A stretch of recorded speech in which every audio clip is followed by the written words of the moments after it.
বলে রাধা তোমার কি বা চারু কেশ, কৃষ্ণ বলে রাধা তোমার কি বা চারু কেশ, আর রাধা বলে কৃষ্ণ তোমার পছন্দটা বেশ, সেটা বলতেই হবে,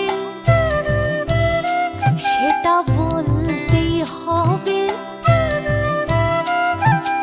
কৃষ্ণ বলে রাধা তোমার দেহ স্বর্ণলতা, কৃষ্ণ বলে রাধা তোমার দেহ স্বর্ণলতা, আর রাধা বলে কৃষ্ণ তোমার খাসা মিষ্টি কথা যেন সুধা ঝরে, যেন সুধা ঝরে।